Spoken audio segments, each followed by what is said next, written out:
Good morning, Pilipinas! Kumusta po kayo? Shout out sa lahat except kay Amy Marcos. Si Amy Marcos talaga, gusto talaga ipahiya nito yung kapatid niya. Parang, ano ba talaga, ma'am? Itakwil mo na ang pagiging Marcos. Total, hindi ka rin naman maaasahan. Oh. Nung rally ng alyansa, hindi siya pumunta kasi hindi niya raw matanggap yung nangyari kay Digong. Ano mo ba si Digong? Ano mo ba si Sara Duterte? Na malinaw yung mga pinaggagawa ni Sara Duterte. O recently lang, ka-coffee, kanina lang lumabas. Si Jay Camote nasama, si Miggy Mango. Bago sa mga pangalan po yan na na-reveal na kasama sa OVP Confidential Funds. Madam Amy Marcos, naniniwala ka pa rin dyan? Na totoong ginastos ng tamang confidential funds si Sara Duterte? Malinaw na hindi, ma'am. Pero ngayon, ang gusto niyang imbestigahan ni Amy Marcos, yung pagkaka-aresto kay Digong. Ito, nasa Philippine Star. Ang presidente na mismo nagsasabi, kapatid niya na mismo nagsasabi, dumaan sa tamang proseso, kinonsult ang DOJ, lahat-lahat, para matiyak na tamang proseso yung pag-aresto kay Digong. Pero hindi ka satisfied, hindi siya kontento. Kailangan niya pa imbestigahan sa Senado. Imbestigahan mo yung kapatid mo. Pwede naman yan para maging fair. Pero, madam, malinaw naman. Ang dami nang nagsasalita. Tama yung ginawa ng gobyerno bilang commitment sa Interpol. Kasi ang hina-highlight ninyo, hindi tayo parte ng ICC, wala tayong jurisdiction dyan. Hindi naman tayo ICC nakipag-cooperate. Sa Interpol tayo nakipag-cooperate, magkaibang bagay yan. Si Amy, gusto niyang imbestigahan ngayon. Sabi niya, magkakaroon na po ng urgent investigation into the arrest of Duterte. O, tingnan ninyo. Para kay Duterte, magkakaroon kayo ng urgent investigation. Samantalang nung pinipressure kayo na simulan na yung impeachment trial na yan, ayaw nyo dahil naka-break ang Senado. Tapos ngayon, gusto nyo ng urgent investigation. O baka naman pwede, urgent impeachment trial. I-push mo rin yan dyan para makinig si Escudero. Diba? Busy kayo sa kampanya kaya ayaw nyo mag-impeachment trial agad Maghintay pa kayo ng July Tapos, ngayon, magtatawag ng urgent investigation para imbestigahan itong pag-aresto kay Digong. Tama ba yan? Madam? Pinapahiya mo yung kapatid mo. Pinapahiya mo yung apelyido mo. Kumalas ka na sa alyansa. May nabalitaan ako may kakalas daw di kumalas ka na, ma'am. Sayang lang isang slot dyan. Total, hindi ka rin naman nagpa-participate. Diba? Nagkaroon ng event dyan sa Tacloban, hindi siya pumunta dyan sa Tacloban dahil hindi niya matanggap yung ginawa kay Digong. Bakit? Si PBBM ba nagkaso dyan kay Digong? Na hindi mo matanggap? Ang Alyansa Senators ba ang nagkaso kay Digong? Hindi. Si Trillanes at mga dilawan yung nagkaso kay Digong. At pinush nila dyan sa ICC. Pero bakit ngayon ang sisi sa presidente? Mga DDS, bakit presidente ang sinisisi nyo? Bakit hindi nyo kahulan si Trillanes? Bakit hindi nyo kahulan yung grupo nila de Lima, yung mga dilaw? Sila yung nagkaso dyan. Sila yung nag-push na kasuhan yan. Si Duterte sa ICC. Ang kahol nyo ngayon kay PBBM. Tapos magpapaimbestiga pa sa Senado. Senator Amy Marcos urged the Senate for an urgent investigation. Wow, urgent agad-agad na investigasyon into the arrest of former President Rodrigo Duterte. Madam Amy Marcos, gising. It is imperative to establish whether due process was followed and to ensure that his legal rights were not upheld but protected, especially given the involvement of the International Criminal Police Organization or Interpol. Hati-hatiin natin to. It is imperative to establish whether due process was followed. Kinakailangan daw po, dapat natiyak na nasunod ang due process. Ma'am, buhay pa si Digong. Ibig sabihin, nasunod yung due process dyan. Kasi kung hindi nasunod ang due process dyan, nanlaban na yan. Mabalitaan mo na nanlaban yan. Nabigyan ng due process yan pakaraming video ka-coffee Sabihin niyo minadali. 12 hours nga naghintayan 12 hours nga bago nadala sa dahig yan Dahil nagmamatigas Ayaw sumakay sa bus papunta dun sa aeroplano sasakyan niya Tapos sasabihin niyo nagmamadali. 12 hours naghintay. Buti na lang si Torre yung nandiyan. Kung hindi si Torre, nabola-bola nyo na. Wala pang due process yan. Binasahan ng warrant. Hindi raw pwede dahil nasa cellphone. Ganun ba yun? Bawal sa cellphone? Bawal pala yun? Pwede yun. Ginagawa na yun. Maraming instances na ginagawa na yun ng Philippine National Police. Walang due process. Hindi siya binasahan ng Miranda rights. O kahit hindi ito sa Pilipinas yan, binasahan siya ng mga karapatan niya pagdating niya dun sa ICC. And even dito sa Pilipinas, binasahan siya, ito yung mga karapatan mo bilang akusado. Tapos hindi nabigyan ng due process. Ang presidente na mismo nagsabi, tiniyak yung due process eh. Tapos sabi ni Amy Marcos, hindi, imbestigahan natin yan para masigurado natin na totoong binigyan ng due process. Hindi ka ba tiwala sa kapatid mo? Hindi, itakwil mo na yung kapatid mo. Madam, bakit ganyan ka kay Digong? Pinagtatabuyan ka na ni Panelo. Lukuhin mo raw ang lelang mo. Nandiyan ka pa rin, dikit ka pa rin ng dikit. Ano? Bakit dikit ka pa ng dikit dyan? It is imperative to establish whether due process was followed and to ensure that his legal rights were not upheld but protected, especially given the involvement of the Interpol and the International Criminal Court, she said in her statement on Monday. Napanood naman siguro ni Madam kung paano yung naging preliminary trial, yung pre-trial na naganap dyan sa The Hague. Diba? Very calm. Kalmadong-kalmado yung mga judges. Hindi emotional. Hindi nagdadrama. Si Digong lang nagdrama dyan. Mukha bang hindi nabigyan ng due process si Digong doon? She also proposed inviting key officials from the Philippine National Police, Department of Justice, and the Department of Foreign Affairs, among others. Imbitahan mo na rin si PBBM. Kapatid mo naman yan eh. O baka pumunta dyan sa investigasyon. Total, yan naman ang gusto mong palabasin eh, na mali yung ginawang pag-aresto eh. Kasi sino puputukan dyan kung mali? E di ang presidente, kapatid mo mismo. Diba? Sana pinaubaya mo na yan sa ibang senador eh. Mag-imbestiga. At least hindi mapapansin na mukhang nagtataksil. Ikaw mismo, kapatid ka. Gusto mo pahiyain kapatid mo. Kukontrahin mo yung statement ng kapatid mo. Pwede naman yan at some point. Pero malinaw naman yan. Hindi lang naman si PBBM ang nagsasalita dyan. Ang DOJ nagsalita na. Dumaan sa tamang proseso yan. Hindi magkikilos ang PNP sa ganitong sitwasyon. Dating presidente yan. Kikilos yan without the due process, without giving Duterte due process. Imposible. Hindi ang kikilos ng ganyan. Bawat galaw ng PNP calculated. Well planned dahil dating presidente yan eh. Hindi nyo lang matanggap. O mag-iimbita daw siya ng mga taga-PNP. Go! Invite General Torre. Invite mo si General Torre. Ginawa nyo na kay Kibuloy eh. Diba? Kinampihan nyo si Kibuloy.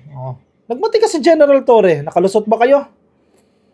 Si General Torre lang katapat ninyo. Sana maging susunod na PNP chief na tong si General Torre.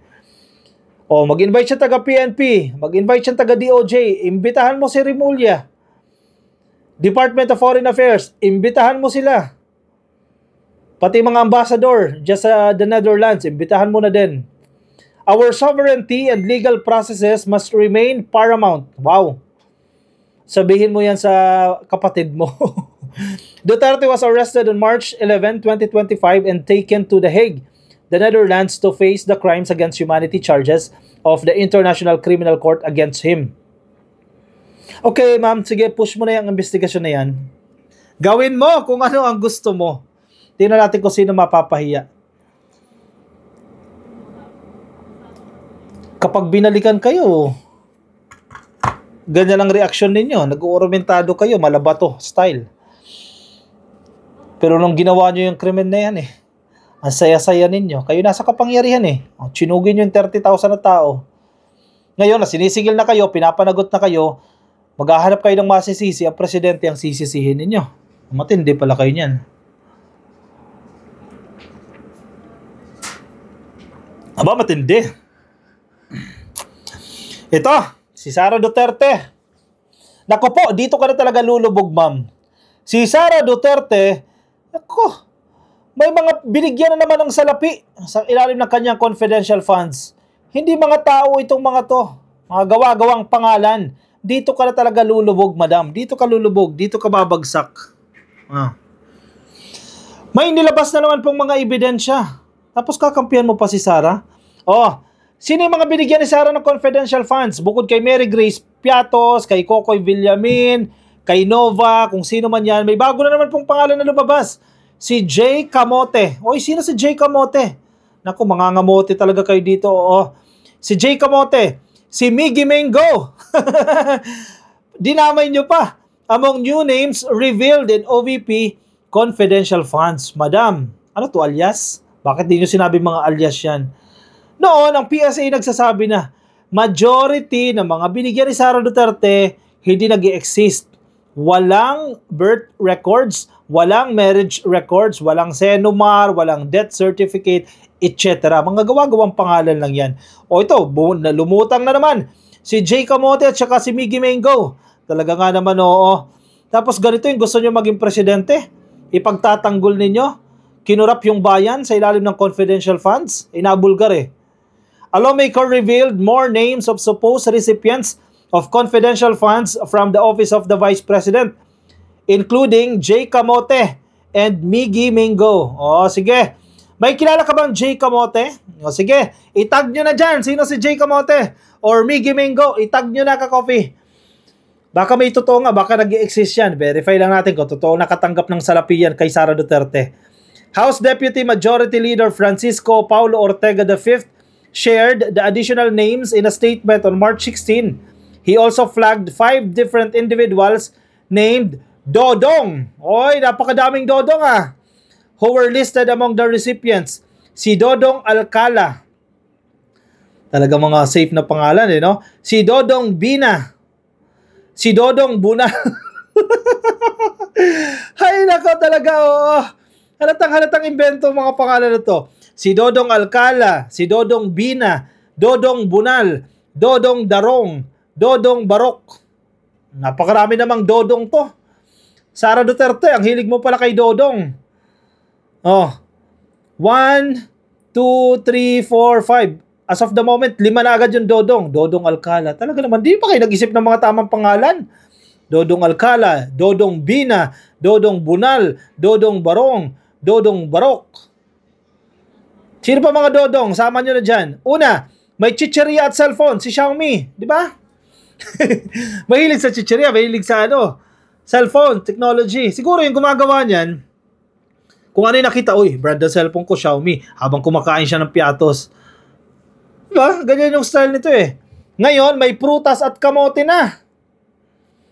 May cellphone, may chicheria, ito prutas at kamote na. At sigit sa lahat, mukhang Dodong Gang. Oy, may gang na. Grupo na ni Dodong. O baka sasayaw to, grupo eh. Ladies and gentlemen, Dodong Dance Troupe. Oy, pasayawin nyo na to, ka-coffee. Kompleto na yung mga Dodong eh. Hindi lang isa, hindi lang 3. 5 Dodong ang nasa listahan. Sabi po ni Francisco Paulo Ortega, ni Kong Ortega sa ABS-CBN News. Grabe naman talaga si Inday. Oo. Hindi niya raw alam yan. Wala raw siyang kinalaman dyan, ma'am. Ikaw signatory dyan. Ikaw nag-liquidate niya sa COA. Ikaw pumirma dyan eh. Tapos sasabihin mo, hindi mo alam. Ano, ilalaglag mo yung tao mo? Anong klaseng payroll to? Imaginary? Hindi natin matukoy kung totoong tao ba ang mga tumanggap ng perang galing sa confidential funds ni Sara. Earlier this month, La Union representative revealed that Piatos Lim, Renan Piatos, and Xiaomi Ocho were listed as recipients. Ang hilig sa mga ganyang pangalan eh, oh. Pia Piatos Lim, Renan Piatos, oh. Ginawa niyo rin sanang gang para pwede nang sumayaw. And Xiaomi Ocho were listed as recipients. Marami pa yan, ka-coffee. Mabubulgar at mabubulgar dyan yung iba pang mga pangalan. Tingnan mo in the coming days, maglalabasan po yan. Lawmakers first raised suspicions on the recipient of the confidential funds, especially a certain Mary Grace Piatos. Diyan nag-ugat lahat yan eh. Kay Mary Grace Piatos, sabi ni Bato, maraming Piatos! Gusto mo, dalhin ko kayo? Hindi pala rin yung boses. Maraming Piatos! Gusto nyo dalhin ko kayo sa likod ng covered court, maraming Piatos.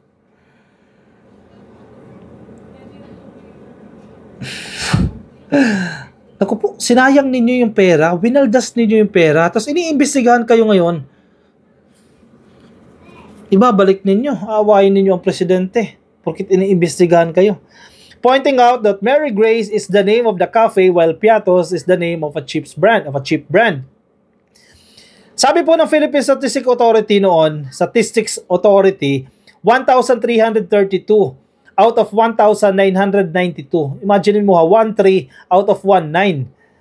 Listed as recipients of the OVP's 500 million confidential funds have no birth records. Hindi nag-exist yung mga tao na yan. Sabi ng PSA na yan, hindi naman gawa-gawa ng mga congressman yan. Hindi ang gawa-gawa ng Quadcom. May records ang PSA. I mean, may statement ang PSA na walang records yung mga tao na yan. Yung iba, most likely, meron. Pero imagine mo, 1,300 out of 1,900, walang records. In short, gawa-gawa yung mga pangalan na to. Imbento itong mga pangalan na to. Ang tanong, saan nyo dinala yung pera?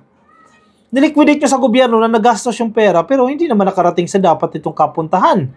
Nasaan ang salapi, Inday, Sara Duterte? Sagutin ninyo. Hindi nyo binabaliktad. O sana, magamit itong tuluyan, ma-maximize talaga ito sa impeachment trial para matsugi na itong si Sara Duterte. Matanggal na yan sa pagka-vice presidente at hindi na makahawak ng kahit anong posisyon sa gobyerno dahil baka gawin niya na naman yan eh.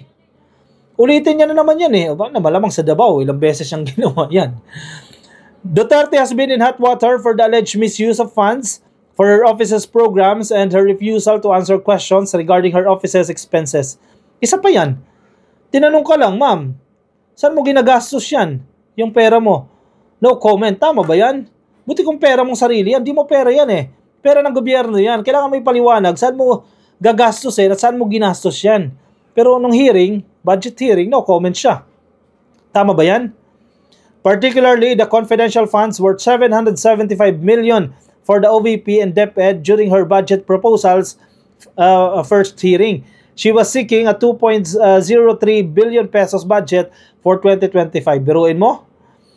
Nangihingi pa siya ng 2 billion sana. Buti na lang nasilip yan kasi kung hindi nabigay sa kanya yan, 2 billion pesos ang hinihingi. Buti nga nakat yan sa 733. Her office has 1.8 billion pesos budget for 2024. Napakalaki pa rin ito. 1.8 billion ng 2024. Maraming nakatanggap na Mary Grace Piatos dyan. In a prepared statement, the House leadership said that the grounds for Duterte's impeachment are 1. A series of grave allegations including conspiracy to assassinate Marcos, large-scale corruption, abuse of public funds, and involvement in EJK. Sinasabi ng House of Representatives, sobrang tibay ng kanilang mga ebidensya. Talagang madidiin talaga itong si Sara Duterte once na umusad na yung impeachment trial. Kaya nililihis sila yung issue eh. Focus tayo kay Digong eh kasi pag umusad na yung impeachment trial, tuloy-tuloy na yan. Machuchugi talaga yan sa pwesto itong si Inday Sara Duterte. O sige, DDS, pagtanggol ninyo. Sino to? Ito mga bagong karakter, si Jay Camote at si Miggy Mengo. O, prutas. Mga brand ng prutas at kamote na sinama nyo na.